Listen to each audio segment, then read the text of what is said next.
السلام علیکم ورحمۃ اللہ وبرکاتہ۔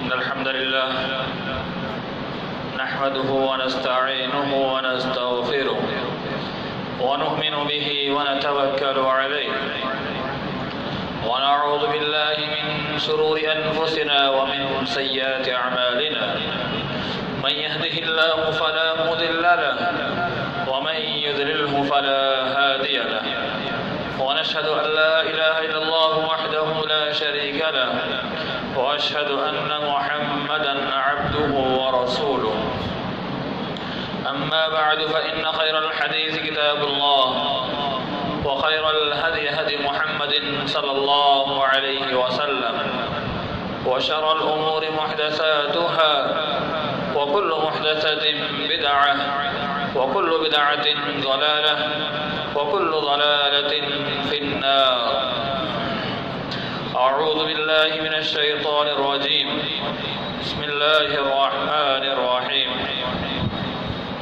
يا أيها الناس اتقوا ربكم إن زلزلة الساعة شيء عظيم يوم ترونها تذهل كل مرضعة عما أرضعت وتضع كل ذات حمل حملها وترى الناس سكارى وما هم بسكارى ولكن عذاب الله شديد۔ وقال النبي صلى الله عليه وسلم: سبعة يذلهم الله في ذله يوم لا ذل إلا ذل إلى آخره، متفق علیہ۔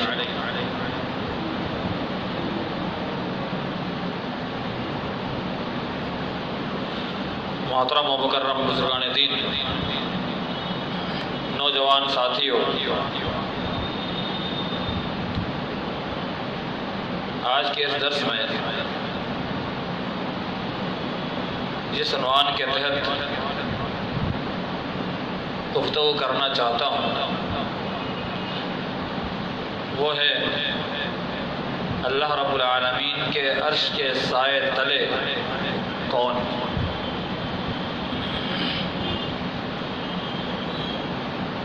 محترم دوستو، اس دنیا میں اللہ رب العالمین نے انسانوں کو پیدا فرمایا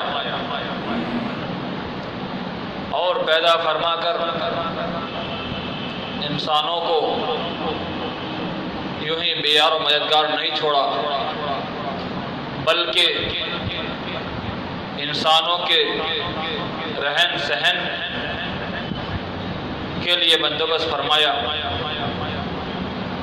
انسانوں کی رشد و ہدایت کے لیے انبیاء علیہ السلام کا سلسلہ جاری کیا، امت محمدیہ کے لیے اللہ رب العالمین نے آخر نبی حضرت محمد مصطفیٰ احمد مجتبیٰ صلی اللہ علیہ وسلم کو نبی بنا کر مبعوث فرمایا، تاکہ اس دنیا کے اندر بسنے والے انسانوں کی رہنمائی فرمائے، غلط راستے سے انہیں روکے، جو راستے انہیں گمراہی کی طرف لے جانے والے ہیں ان راستوں پر روک تھام لگائے اور انہیں سیدھا راستہ دکھلا دے۔ اس لیے انبیاء علیہ السلام آئے، اور اس دنیا کے اندر جن لوگوں نے آخرت کو یاد کرتے ہوئے دن گزارے، آخرت کو سامنے رکھتے ہوئے رات و دن کو کاٹا، آخرت کو اپنے سامنے رکھتے ہوئے اعمال کو انجام دیا، تو ایسے لوگوں کی زندگی دنیا کے اندر بہتر اور آخرت میں بہتر بن جائے گی۔ آئیے میں اپنے موضوع کا روانہ ہوتا ہوں۔ اللہ رب العالمین اپنے کلام پاک میں ارشاد فرماتا ہے: یا ایھا الناس اتقوا ربکم ان زلزلۃ الساعۃ شیء عظیم۔ اے ایمان والو، یا ایھا الناس، یہاں اللہ رب العالمین نے عام لوگ نہ کر دیا،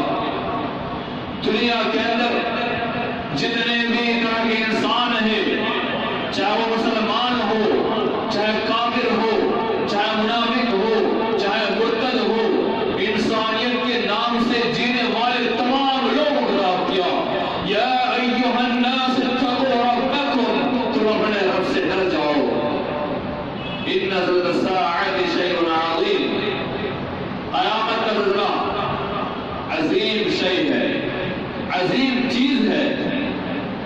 یوم ترونها تذهل كل مرضعة عما أرضعت وتضع كل ذات حمل حملها. یاد کرو اس دن کو. کون سا دن؟ قیامت کا دن. تذهل كل مرضعة کہ اس روز قیامت تم دیکھو گے. تذهل كل مرضعة ہر دودھ پلائے ہوئی ماں اپنے دودھ بیٹے کو بھول جائے گی. عما ارضعت وتضع كل ذات حمل حملها. حمل والی عورتیں اپنے حمل کو ثابت کر دے گی. وترى الناس سكارى وما هم بسكارى ولكن عذاب الله شديد. اور اس روز قیامت لوگوں کو نشے کی حالت میں دیکھیں گے. جیسے چوراہوں پر ایک نشہ کرنے والا شراب پینے والا بدموشی شراب کبابی گھومتا ہے، اسی طرح روز قیامت انسانوں کو دیکھیں گے. اللہ کہتا ہے کہ حقیقت میں وہ شرابی نہیں ہوں گے، حقیقت وہ شرابی اور کبابی نہیں ہوں گے، انہوں نے شراب نہیں پی رکھی ہوگی، بلکہ روز قیامت کی ہولناکی، روز قیامت کا منظر، روز قیامت کا خوف، روز قیامت کی وحشت، روز قیامت اللہ رب العالمین حساب و کتاب لے گا. اس دن کے ڈر سے ان کی حالت ہوگی کہ وہ نشے میں نظر آئیں گے. یہ اللہ رب العالمین نے قرآن مجید میں مختصر نقشہ کھینچا.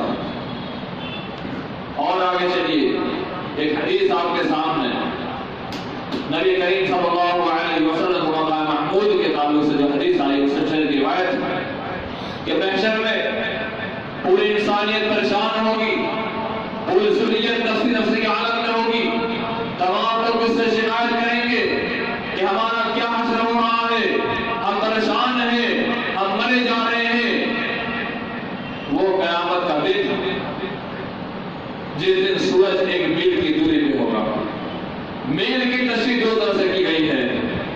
ایک میل یہی جو کلومیٹر یعنی زمین کا جو میل ہوتا ہے وہ میل، اور ایک میل اسے کہتے ہیں جس سے آنکھ میں سرمے لگائے، جس سلائی سے سرما لگایا جاتا ہے اسے گھر میں میل کہا جاتا ہے.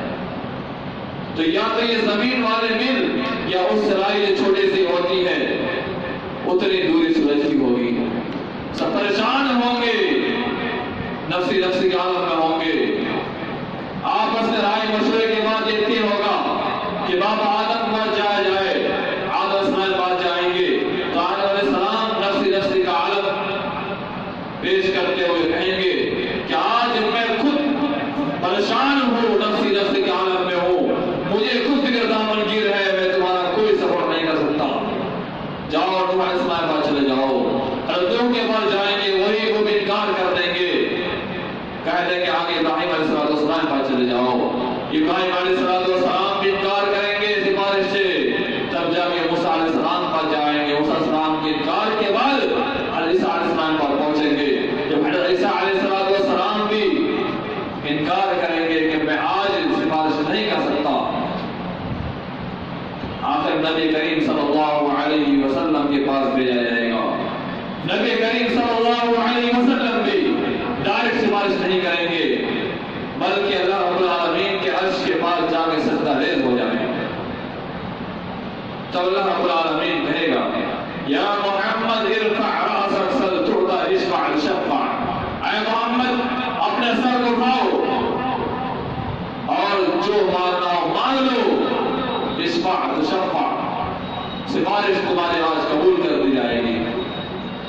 یہ روز قیامت کا منظر اولو العزم پیغمبر آدم علیہ السلام، تمام انسانیت کے باپ حضرت نوح علیہ السلام، ایک نبی حضرت موسیٰ ابراہیم علیہ السلام، خلیل اللہ اللہ کے دوست ایک نبی حضرت موسیٰ علیہ السلام، ایک نبی حضرت عیسیٰ علیہ السلام، ایک نبی کریم صلی اللہ علیہ وسلم، تمام انبیاء کے سردار، خاتم النبیین. روز قیامت تک کے لیے کوئی آپ کے بعد نبی نہیں آنے والا. تمام انبیاء پریشان حال ہوں گے. وہ روز قیامت کوئی کہیں بھی سر چھپانے کی جگہ نہیں ہوگی، اس دن سورج کی گرمی سے بچنے کے لیے کوئی سایہ نہیں ہوگا سوائے ایک سائے کے۔ نبی کریم صلی اللہ علیہ وسلم نے فرمایا سبعۃ یظلهم اللہ فی ظلہ یوم لا ظل الا ظلہ، 7 طرح کے لوگ ایسے ہوں گے، یا 7 سے زیادہ 7 آدمی نہیں بلکہ 7 طرح کے صفت رکھنے والے آدمی، یہاں صرف مرد مراد نہیں بلکہ مرد اور عورت دونوں سے داخل ہیں، اس لیے کہ شریعت کا معاملہ جہاں کہیں بھی آئے وہاں صرف مخاطب مرد نہیں ہوا کرتے بلکہ مرد کے ساتھ ساتھ عورتیں بھی وہاں داخل ہو جاتی ہیں۔ اس لیے کہ اقیم الصلاۃ کا تذکرہ آیا، نماز قائم کرو، عورت کو مخاطب نہیں بلکہ جمع کے سیوا اور صرف مذکر کے لیے، عورت کے لیے نہیں آیا، لیکن شریعت کے تمام احکام میں تذکیر کے صحیح کے ساتھ ساتھ عورت کو ساتھ میں شامل کیا گیا۔ اسی طرح یہاں بھی سبعۃ یظلهم اللہ فی ظلہ یوم لا ظل الا ظلہ، عورت اور مرد میں سے 7 طرح کے افراد ایسے ہوں گے، 7 اسے رہنے والے ہوں گے۔ یظلهم اللہ فی ظلہ یوم لا ظل الا ظلہ، کہ اللہ رب العالمین کے عرش کے سائے تلے ہوں گے۔ ایک روایت کے اندر عرش کا لفظ ہے، یہاں پر عرش کا لفظ نہیں ہے، ہم حقیقی معنی میں رب کا سایہ مراد لیں گے کہ اللہ رب العالمین کے سائے تلے ہوں گے، اس لیے کہ صرف اسماء و صفات کے انکار کرنے والے نے اس حدیث کے اندر بھی عرش کا لفظ بڑھایا ہے، لیکن یہاں پر اللہ رب العالمین کے سایہ ثابت ہے، تو ہمیں ماننا ہے خود بہو اللہ کے اسماء و صفات کو ماننا ہے کہ اللہ رب العالمین کے سائے تلے، لیکن ایک حدیث کا وضاحت بھی ہے عرش کا لفظ، تو ہم اللہ کا سائے مانیں گے اور عرش کا سایہ ضرور مانیں گے۔ سبعۃ یظلهم اللہ فی ظلہ یوم لا ظل الا ظلہ، کہ 7 طرح کے لوگ اللہ رب العالمین کے سائے تلے ہوں گے اور اس روز قیامت کوئی سایہ نہیں ہوگا سوائے اللہ رب العالمین کے سائے کے۔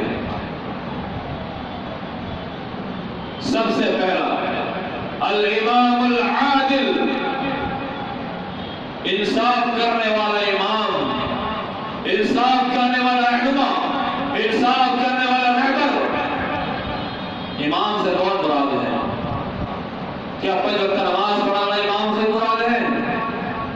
وہ بھی شامل ہے، لیکن حقیقی امام کون؟ قوم کا حاکم، قوم کا سردار، قوم کا سردار، یہ حقیقی طور پر امام میں شامل ہے۔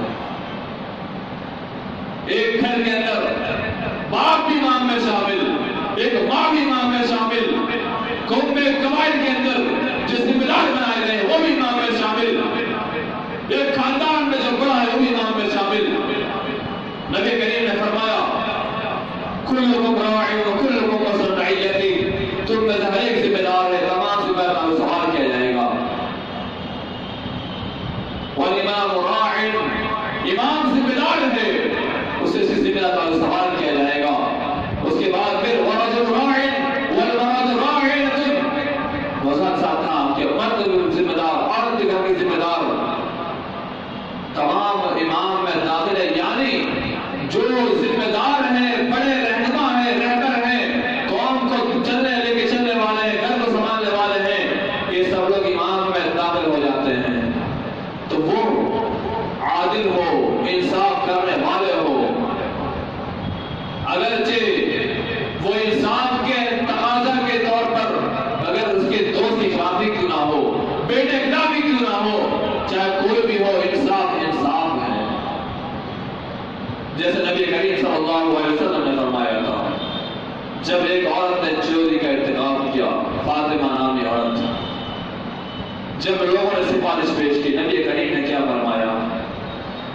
کیا یہ تو فاطمہ غیر دوسری فاطمہ ہے، اگر فاطمہ بنت محمد بھی چوری کرتی اس کا بھی ہاتھ کاٹا جاتا ہے۔ یہ انصاف کا تقاضا،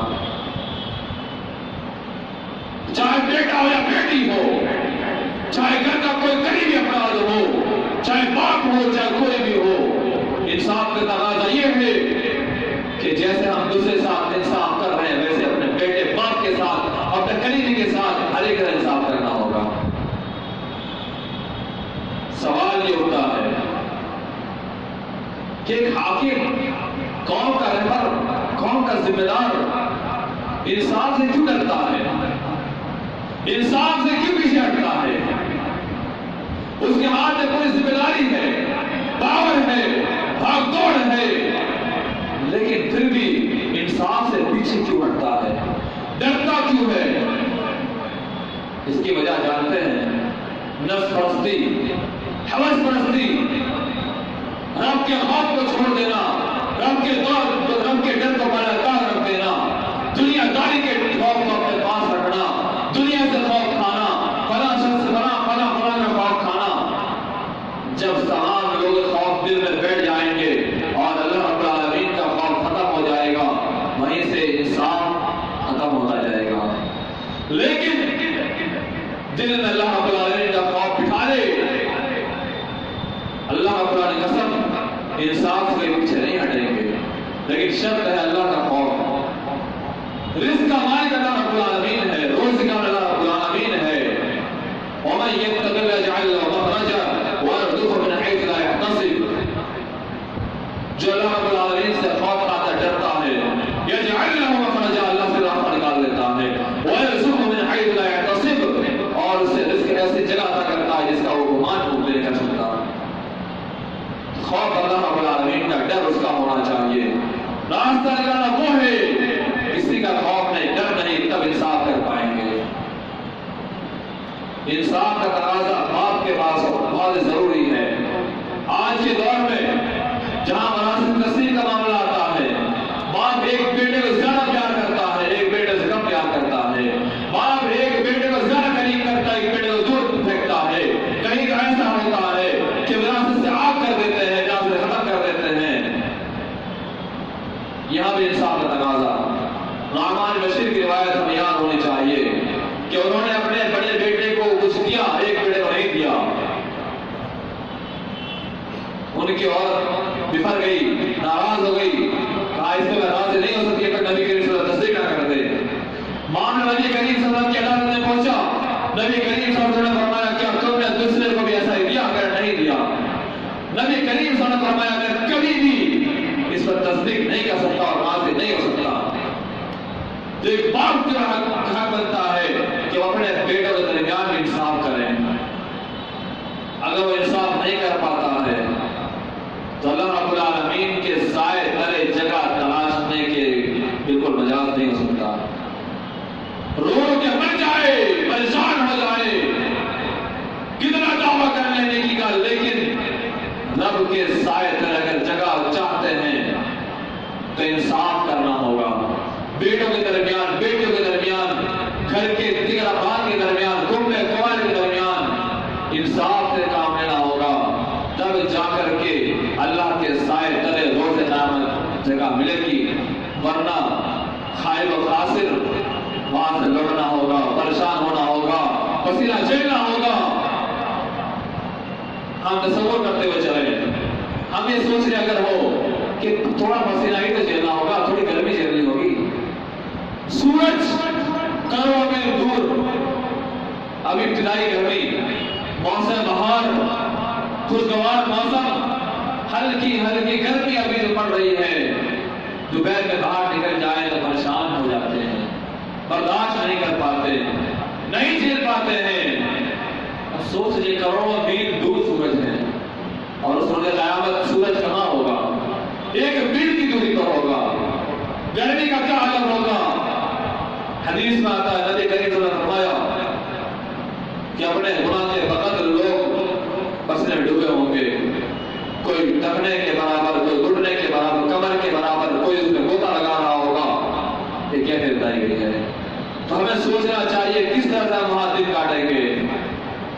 کوئی سائن ہے والامام العادل، انصاف پر امام، جن کے اندر انصاف کی خصوصیت پائی جاتی ہے، ذمہ دار ہے، وہی جگہ نصیب۔ اگر نہیں پائی جا رہی ہے تو ہم جگہ کے لیے مارے پھریں گے، جگہ نہیں ملے گی۔ دوسرا، شاب نشا فی عبادت اللہ، ایک روایت میں شاب نشا فی عبادت ربی، وہ نوجوان جس نے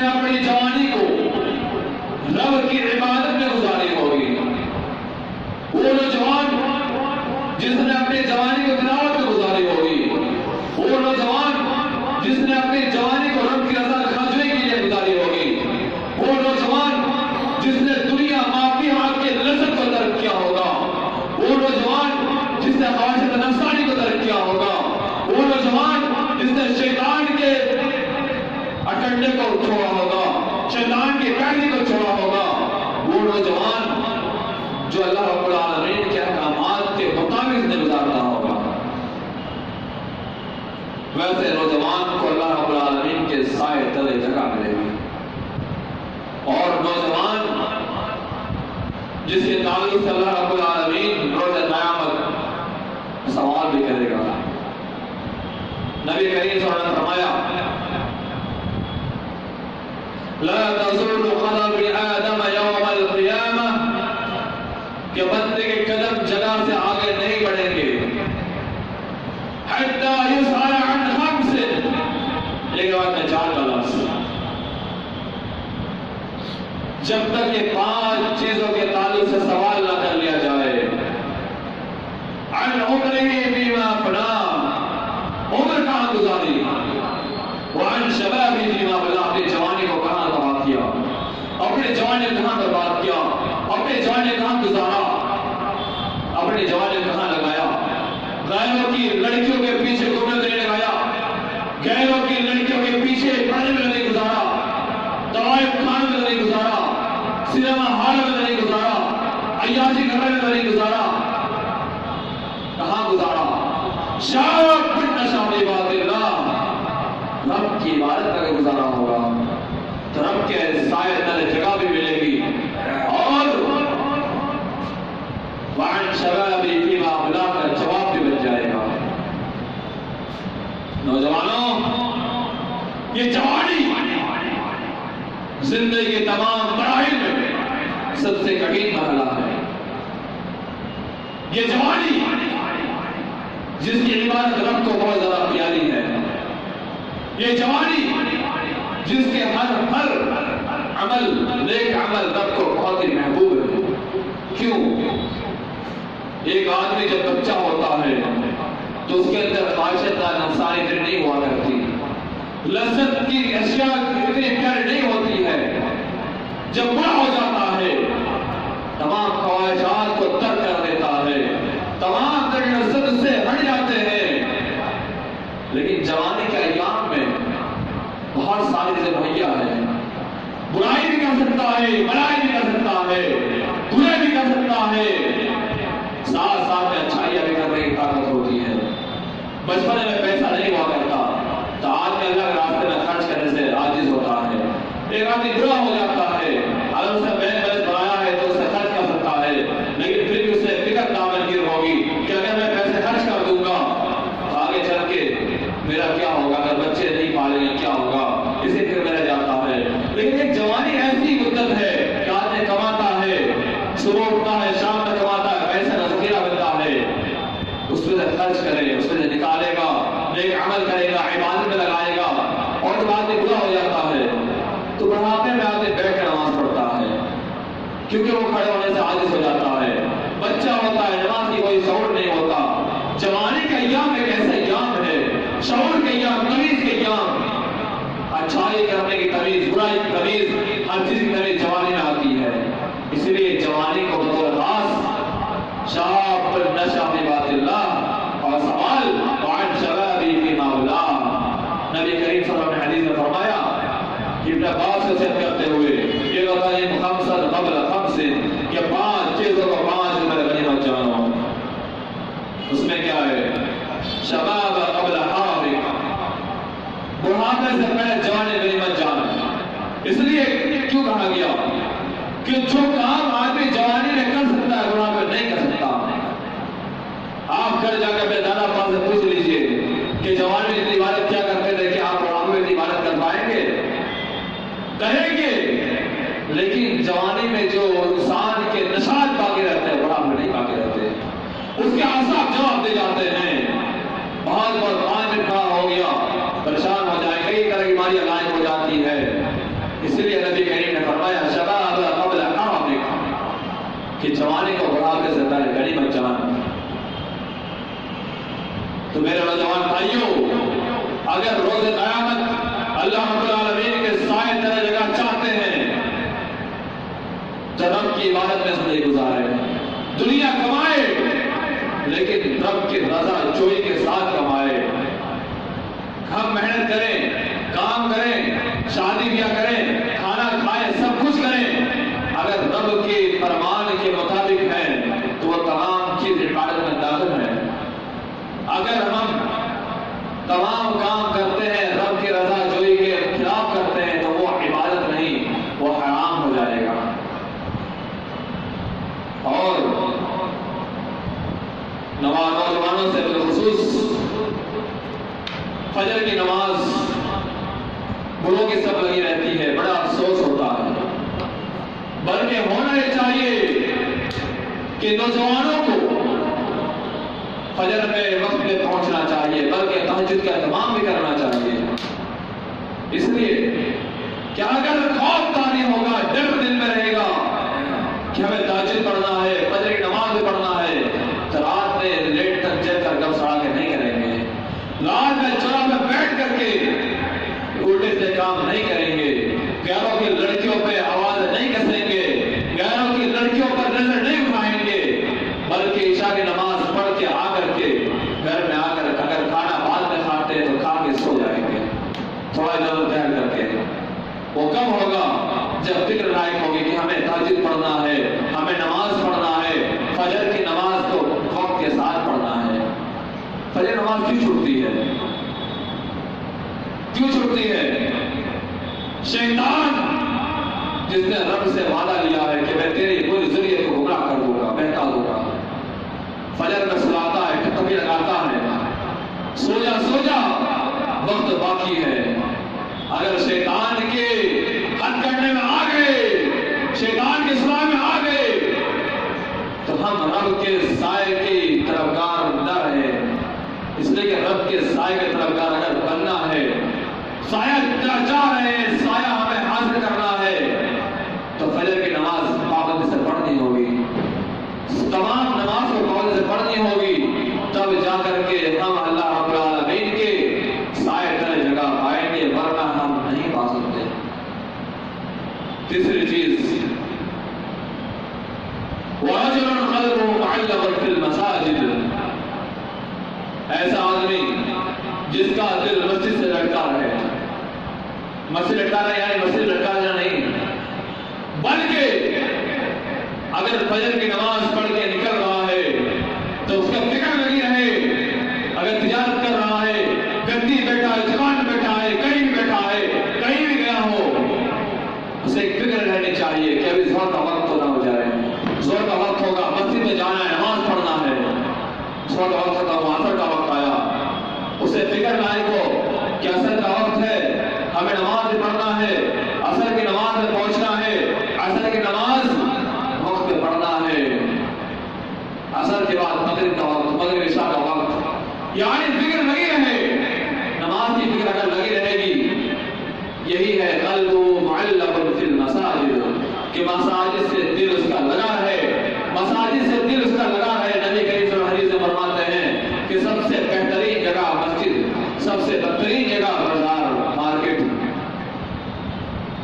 سب سے بہتر جگہ مسجد ہے، اسی مسجد سے آج مسلمان دور ہے۔ 10 منٹ اگر نماز کے لیے آنا پڑتا ہے، ایک دم وقت پہ آتے ہیں، نماز پڑھے پڑھنے بھاگ لیے، نہ ذکر اذکار کا موقع نہ کچھ نہیں، جمعہ کے دن بھی آتے ہیں، آدھا گھنٹہ کھلا رہتا ہے، 5 منٹ باقی رہتی ہے، مسجد میں پہنچتے ہیں، اگر 5 منٹ بڑھ جائے نظر اٹھنے لگتی ہے، پریشان ہو جاتے ہیں، کیا ہے؟ اگر اسی جگہ پر سنیما ہال میں 3 گھنٹہ بیٹھ سکتے ہیں، اگر 3 گھنٹے سے 10 منٹ کی فلم زیادہ بھی ہو جائے تو کوئی اعتراض نہیں کرتا، آرکیسٹرا لگا ہوا ہے، 3 گھنٹے کا ہے، 2 گھنٹے کا ہے، اگر زیادہ لگ جائے کوئی اعتراض نہیں کرتا، عام مجلس لگی ہوئی ہے، ہنسی مذاق کی مجلس لگی ہوئی ہے، اگر 8 گھنٹہ وقت ہے اور 35 سے 40 منٹ ہو جائے کسی نظر نہیں اٹھتی ہے۔ اور مسجد بہترین جگہ، قلب معلق فی المساجد، جس کا دل مسجد لگا رہے، اگر 5 منٹ جمعہ خطبہ پڑھ جائے، 10 سے 5 منٹ زیادہ بیٹھنا پڑ جائے، 10 منٹ زیادہ بیٹھنا پڑ جائے، نظر اٹھنے لگتی ہے اور نماز ختم ہوتی امام کا ٹوٹ پڑنا، یہ بات طریقہ ہوا کہ 5 منٹ بڑھا دیا، آپ کو فکر نہیں ہے ہم کو کام کرنا، یہ کرنا وہ کرنا؟ میرے دوستو، ہمارے استاد تجربہ کرتے تھے کہ ہمیں کتنا وقت مسجد میں رہنے مل جائے، کتنا زیادہ وقت مسجد میں ہم گزار دیں، رب کی بات کے لیے مسجد میں بیٹھ رہ جائے، ہمارا سر سجدے میں ٹکا رہ جائے۔ یہ ہمارا استاد تھے، اور ہم 2 منٹ برداشت نہیں، 5 منٹ بڑھ جائے تو ہمیں شکایت شروع کر دیتے ہیں۔ اس سے کام نہیں ہوگا۔ اگر رب کے عرش کے سائے میں، رب کے سائے میں جانا چاہتے ہیں تو مسجد سے لگاؤ رکھنا ہوگا، مسجد سے لگاؤ رکھنا ہوگا، تب جائے کام بنے گا، ورنہ کام نہیں بنے گا۔ وَرَجُلَانِ تَحَابَّا فِي اللَّهِ اجْتَمَعَا عَلَيْهِ وَتَفَرَّقَا عَلَيْهِ۔ 2 آدمی ایسے جو آپس میں محبت کرے رب کے لیے، اجتماع علیہ، دونوں ملتے بھی ہے تو اللہ رب العالمین کے لیے، اگر جدا بھی ہوتا ہے اللہ رب العالمین کے لیے، وَتَبَاغَضَا فِي اللَّهِ، اگر دشمنی بھی کرتے ہیں رب کے لیے کرتے ہیں۔ دیکھیں اس جملے میں کتنے لوگ ہم داخل ہو جاتے ہیں۔ دیکھیں آج ہماری دشمنی کس میں رہتی ہے؟ تجارت کے لیے، خاندانی حسد کے لیے، گھر میں تھوڑی انبن ہو گئی دشمنی، کسی کے ساتھ تھوڑی بات چیت ہو گئی دشمنی۔ وَتَبَاغَضَا فِي اللَّهِ، یہ نہیں ہے، یہ نہیں ہے۔ اگر دشمنی رکھنا ہے تو رب کے لیے رکھنا ہے۔ حرام خوری کر رہا ہے، شراب پی رہا ہے، جوا کھیلتا ہے، زناکاری کرتا ہے، اسے روکا جائے، نہیں رکتا ہے، دشمنی کر لے، یہ تباغضا فی اللہ۔ اگر برائی سے نہیں باز آتا تب اسے دشمنی کیا جائے، یہ تباغضا فی اللہ۔ لیکن آپسی تعلقات میں تھوڑی انبن ہو جائے، دشمنی موڑ لی، یہ نہیں چلے گا، بلکہ رب کے خاطر دشمنی کی ہوگی تب کوئی حرج نہیں۔ اور محبت بھی ہو تو اللہ رب العالمین کے لیے ہو، محبت بھی کرے تو اللہ رب العالمین کے لیے، نہ کہ اسے پیسے ایڈنے کے لیے اسے خرید کیا جائے، اس سے تعلقات بڑھائے جائے صرف اس سے جائیداد میں ہڑپنے کے لیے، یا پھر سے کوئی کام نکالنے کے لیے، یا کوئی اس سے بڑا کام رک رہا ہے تو اسے دوستی کیا جائے، نہیں، بلکہ اللہ رب العالمین کے لیے دوستی بھی کی جائے۔ اگر نمازی ہے تو دوستی کرے، اگر وہ جواری ہے، برائی کرتا ہے، دوستی نہ کیا جائے، اگر نیکی کام کرتا ہے تو اسے دوستی کی جائے۔ اس لیے کہ مصالحت کا بہت فرق پڑتا ہے۔ ایک حدیث میں نبی کریم صلی اللہ علیہ وسلم نے فرمایا کہ ایک آدمی اپنے ساتھ اچھے آدمی کو بٹھاتا ہے تو اس کا اچھائی بدلہ ہوتا ہے۔ کیوں؟ اگر مثال دی، عطر فروش کے پاس اگر وہ بیٹھے گا تو یا تو اسے عطر دے گا یا پھر خوشبو پہنچے گی، لیکن اگر کسی وہ لوہار کے پاس بیٹھے گا تو لوہار کے پاس سے یا بدبو ملے گی یا پھر کپڑے جلیں گے۔ یہ 2 مثال دی گئی ہے۔ اگر اچھے دوست اللہ کے لیے محبت کریں گے، اگر اللہ رب العالمین کے لیے محبت رکھیں گے تو اس کا اچھا نتیجہ ہوگا۔ اگر ہم دنیا داری کے لیے، دھوکہ دینے کے لیے، یا بے وفائی کے لیے، یا ہم دنیا کے غرض کے لیے دوستی کرتے ہیں یا ویسے ہی دوستی لگا لیتے ہیں، اس میں کوئی فائدہ نہیں ہوگا، بلکہ بری دوستی برا ہی نتیجہ ملے گا۔ اور جمع بھی ہوتے ہیں رب کے لیے ہوتے ہیں، جیسے مسجد کے اندر جمع ہونا، یہ بہترین جگہ، یہاں جو اجتماعی ہوتا ہے، اجتماع ایسے پروگرام میں، درس میں، یہ اجتماع یہ رب کے لیے ہے، یہ کسی اور کے لیے نہیں۔ یہی ہے اجتماع۔ ایسے اجتماع میں داخل ہونے والے کو کہاں جگہ ملے گی؟ رب کے سائے پر جگہ ملے گی، تو یہ جمع ہونا رب کے لیے ہے، اللہ رب العالمین کے لیے ہے، اس کے دین کے لیے ہے۔ ایسے لوگ کو اللہ رب العالمین کے سائے میں جگہ ملے گی، لیکن شرط یہ ہے لگا رہے برابر۔ آج آ گیا، 1 ہفتہ برائی کرتا رہا، آئندہ اپنے غائب ہو گیا، برائی ملوث ہو گیا، نہیں۔ انسانیت کے تقاضے سے برائی ہو سکتی ہے، لیکن جان بوجھ کر کے برائی کرنا یہ کہاں کا انصاف ہے؟ ہم مسلسل ایسے اجتماع میں داخل ہو، اس لیے کہ ایسے اجتماع میں اللہ رب العالمین کے فرشتے پر بچھاتے ہیں، رحمت کے نزول ہوتا ہے، رحمت کی بارش ہوتی ہے، اللہ رب العالمین ایسے لوگوں کی مفرد کرتا ہے، جیسے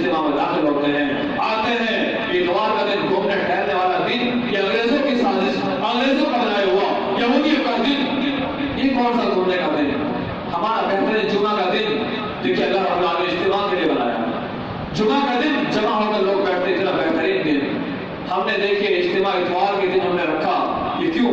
تاکہ کوئی اچھی اچھی باتیں ہو جائے، لوگ تجارت سے خالی ہوتے ہیں، لوگ ذہن خالی کر کے آتے ہیں تاکہ کوئی اچھی بات لے جائے، انہیں فائدہ پہنچ جائے۔ سب ادھر ادھر کے گھومنے، ادھر ادھر چراغ میں بیٹھنے، ادھر ادھر اجتماع لگانا، یہ کہاں کا انصاف، یہ کہاں کا معاملہ؟ ادھر ادھر جائیں گے کوئی فائدہ نہیں، بس آپ کے برائی، ایک دوسرے کی غیبت چگلی، اس کے بعد کچھ نہیں حاصل ہوتا ہے۔ اور ایسے اجتماع میں آئے تو جو بات سیکھنے کی ملے گی، ایمان تازہ ہوگا۔ میرے دوست ہفتے میں 2 دن موقع ملتا ہے، جمعہ اتوار، اگر آدمی 2 دن ایسے درس سنتا رہے تو رب کعبہ کی قسم بہت سی برائی سے بچ جائے گا۔ ہر بھی نہیں کہتا کہ سب برائی بچ جائے گا، اس لیے کہ انسان اور یہ نہ تو برائی ہو جائے گی لیکن بہت سی برائی سے بچ جائے گا، اس لیے کہ ایسے دروس کے سننے سے انسان کے جذبات بھٹکتے ہیں اور برائی کرنے کا جو مادہ ہوتا ہے اس پر کنٹرول ہوتا ہے، انسان سے کنٹرول پا جاتا ہے، تو بہت سی برائی سے انسان دور ہو جاتا ہے۔ تو ہم شریک ہوں تاکہ ہم بہت سی برائی سے بچتے رہیں اور روز قیامت اللہ رب العالمین سے سایہ جگہ مل جائے۔ آگے 5ویں چیز، وَرَجُلٌ دَعَتْهُ امْرَأَةٌ ذَاتُ مَنْصَبٍ وَجَمَالٍ فَقَالَ إِنِّي أَخَافُ اللَّهَ۔ ایسا شخص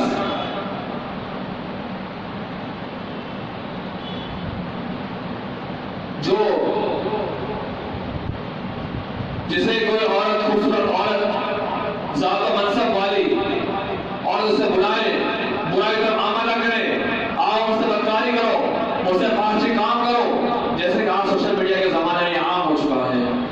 فیس بک کے ذریعے سے آج یہ عام ہو گیا، ٹویٹر کے ذریعے سے، واٹس ایپ کے ذریعے سے عام ہو گیا ہے۔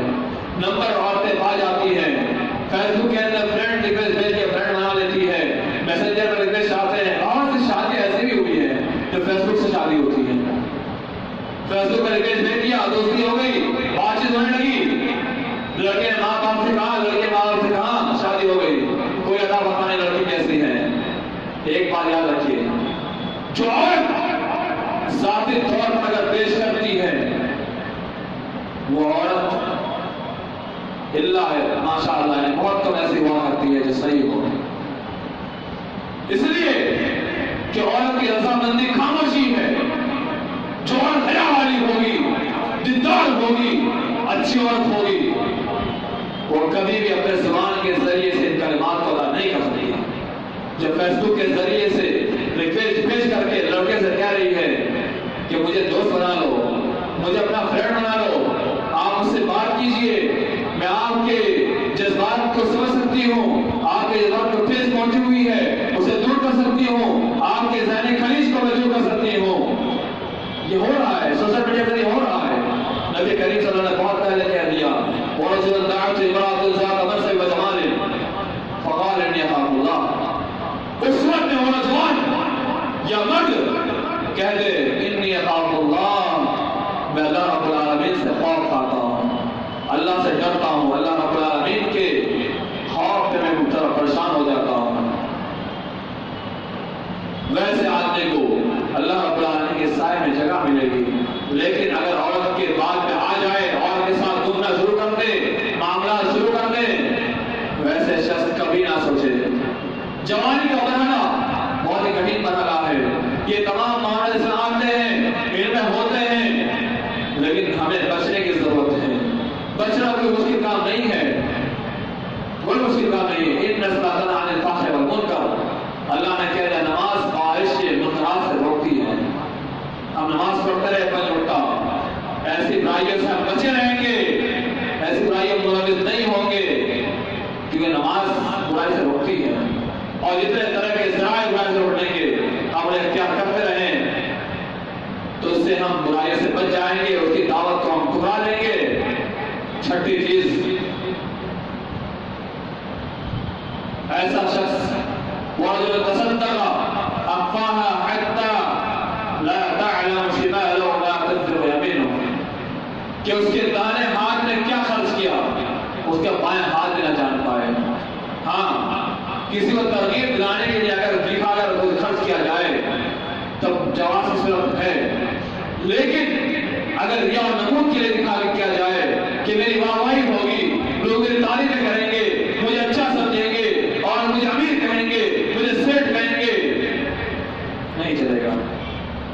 اگر وہ خرچ کرتا ہے، چھپائی کرتا ہے، اپنے دائیں ہاتھ سے دیتا ہے، بائیں ہاتھ بھی نہ جان پائے، اس طور پر خرچ کرتا ہے، تو ایسے لوگ اللہ تعالیٰ نے سائے درجہ نصیب پائیں گے۔ ساتواں، وَرَجُلٌ ذَكَرَ اللَّهَ خَالِيًا فَفَاضَتْ عَيْنَاهُ، ایسا آدمی یا ایسی عورتیں ذکر اللہ کا ذکر کرتے ہوئے، اللہ کا ذکر جب آئے، ففاضت عیناہ، ان کی آنکھوں سے آنسو بہہ جائے، ان کی آنکھوں سے آنسو نکل جائے، رب کا ذکر کرتے ہوئے ان کی آنکھوں سے آنسو بہہ جائے، ففاضت عیناہ، ایسے لوگ رب کے سائے تلے جگہ نصیب پائیں گے، جگہ پائیں گے۔ لیکن افسوس اس بات پر ہے کہ ذکر تو ہم کرتے ہیں، لیکن ہمارے دل ایسے مردہ ہو چکے ہیں کہ ہماری آنکھوں سے آنسو نہیں آتے، ہمارے دل اتنے مردہ ہو چکے ہیں کہ ہمارے اندر اس تراویح کی کیفیت بھی طاری نہیں ہوتی، ہمارے دل اتنے مردہ ہو چکے ہیں کہ ہمارے اندر رب کا خوف بھی پیدا نہیں ہوتا۔ انما المؤمنون الذين اذا ذكر الله وجلت قلوبهم واذا تليت عليهم اياته زادتهم ایمانا وعلى ربهم يتوکلون، کہ ایمان والے ان کے پاس جب اللہ کا ذکر کیا جاتا ہے، وجلت قلوبهم، ان کے دل دہل جاتے ہیں، ہل جاتے ہیں، جب رب کی قرآن کی قرآن کی آتی ہے تو ان کی ایمان میں اضافہ ہو جاتی ہے۔ اور ثم قست قلوبكم من بعد ذلك فهي كالحجارة أو أشد قسوة وإن من الحجارة لما يتفجر منه الأنهار وإن منها ما يشقق فيخرج منه الماء وإن منها ما ينبت من خشية الله۔ اللہ کہہ رہا ہے کہ تمہارے دل سخت ہو چکے ہیں، پتھر سے بھی سخت ہو چکے ہیں۔ ایک پتھر، پہاڑ کا پتھر بڑے مضبوط ہوا کرتے ہیں، کہیں بم اور مشینوں سے توڑا جاتا ہے، لیکن پھر اس سے بھی پانی نکل آتا ہے۔ لیکن انسان کے دل اس طرح ہو چکے ہیں کہ پتھر سے بھی سخت ہو چکے ہیں، پتھر سے پانی نکل آتا ہے لیکن انسان کے آنکھ سے آنسو نہیں نکلتے۔ یہ ہماری کیفیت ہو چکی ہے۔ اگر ہمیں رونا نہیں آتا، دعا کرتے وقت رب کے ذکر کرتے ہوئے رونا نہیں آتا، سمجھے ہمارے دل پر سیاہ نقطہ بڑھ چکا ہے۔ کیونکہ انسان حدیث میں آتا ہے، پھر روایت کہ انسان گناہ کرتے کرتے کرتے اس نتیجے پہنچ جاتا ہے کہ اس کے دل میں سیاہ نقطے بڑھتے بڑھتے اس کا دل پورا زن آلو ہو جاتا ہے، پھر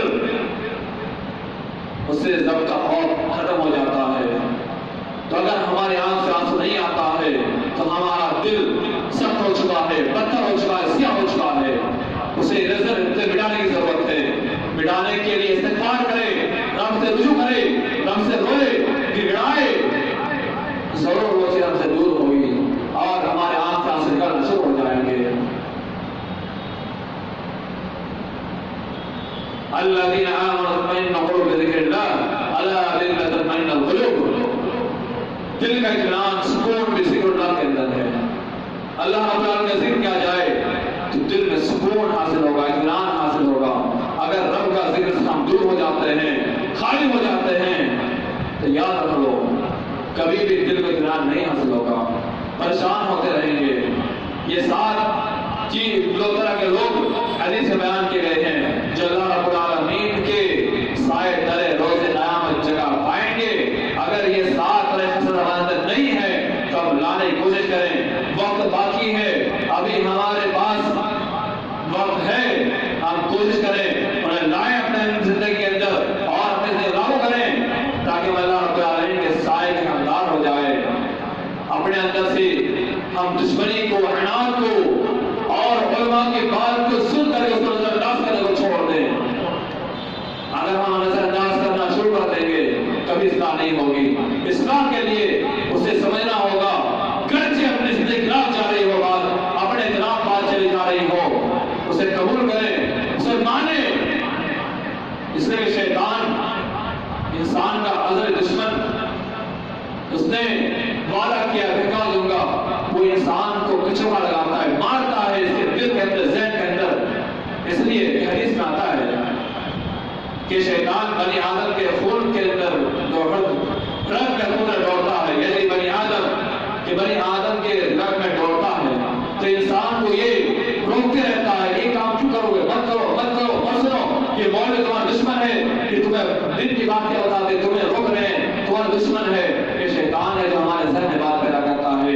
تو ہمیں چاہیے کہ اس کی بات میں نہ آئے، بلکہ ہم بات کو سنیں اور سن کر کے اپنی زندگی کو بدلنے کی کوشش کریں، تاکہ ہم روز قیامت اچھے طرح سے اللہ رب العالمین کے سائے میں جگہ پا جائے اور سکون والی زندگی وہاں بھی ہمیں مل جائے۔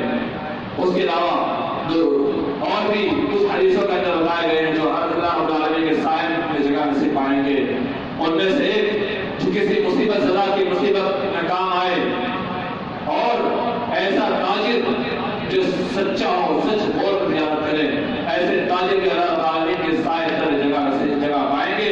اور اس کے علاوہ اللہ رب العالمین جنہیں جگہ دے دے ویسے وہ جگہ پائیں گے، شرط کے ساتھ کہ وہ اللہ رب العالمین کے لیے نیک کام کرتے ہو، اچھے کام کرتے ہو، فلاح کے کام کرتے ہو، نیکی کام میں لگے رہتے ہو، دین کے کام میں جڑے رہتے ہو، نصرت الہی میں جڑے رہتے ہو، ایسے لوگ اللہ رب العالمین اپنے سائے تلے جگہ دے گا۔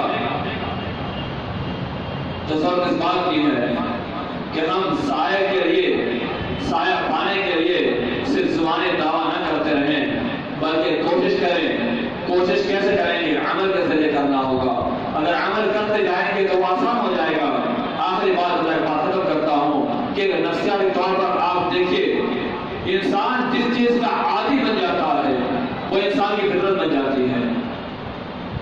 اگر انسان رات میں جلدی سونے کا عادی بنتا ہے، صبح اٹھنے کا جلدی عادی بنتا ہے، تو فطری طور پر وہ رات میں جلدی سو جائے گا اور صبح نماز کی نیند کھل جائے گی۔ اسی طرح سے دیگر امور میں جس چیز کا وہ عادی بناتا ہے تو اس کی فطرت بن جاتی ہے، اور اسی کے لحاظ سے اسی کے ٹائم، جیسے مان لیجیے آپ تاجر، آپ لوگ تجارت کرتے ہیں، تو آپ نے دکان کھولنے کا وقت بنایا ہے، آپ اسی وقت میں اسی ٹائم روزانہ بغیر شعور کے، بغیر سوچے سمجھے آپ اس وقت اپنی دکان پر یا گدی پر یا تجارت جگہ پہنچ جاتے ہیں۔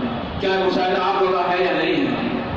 یہ ہے مشاہدہ کہ اس وقت پہنچ جاتے ہیں۔ کیوں کہ یہ عادت بن جاتی ہے، ایک جس چیز کی انسان عادت بن جاتی ہے تو انسان اس کو کرنے لگتا ہے اور وہ اپنا وہ چیز ہوتی جاتی ہے، اس کے لیے انسان کو فکر کرنے کی ضرورت نہیں ہوتی ہے۔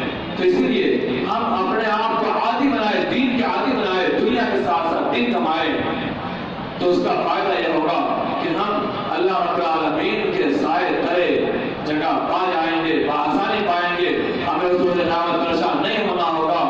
اس روز قیامت کی مولماگی سے ہم بچیں گے، اس روز قیامت کے جتنے طرح کی پریشانی ہوگی ان تمام پریشان سے ہم بچ جائیں گے۔ تبھی بچیں گے جب ہم اس دنیا میں کچھ کارنامہ انجام دیں گے۔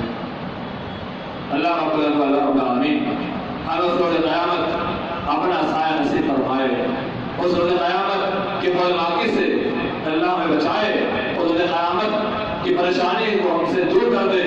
یا اللہ روز قیامت آنے والی جتنی بھی طرح کی پریشانی ہے، یا اللہ ان تمام پریشانی کو ہم سے دور کر۔ یا اللہ اس دنیا کے جو پریشان ہوئے اس کے پریشان جاتے، یا اللہ ہمارے شفا کلی عطا فرما، یا اللہ اس دل میں ایک عمل کرو عطا فرما۔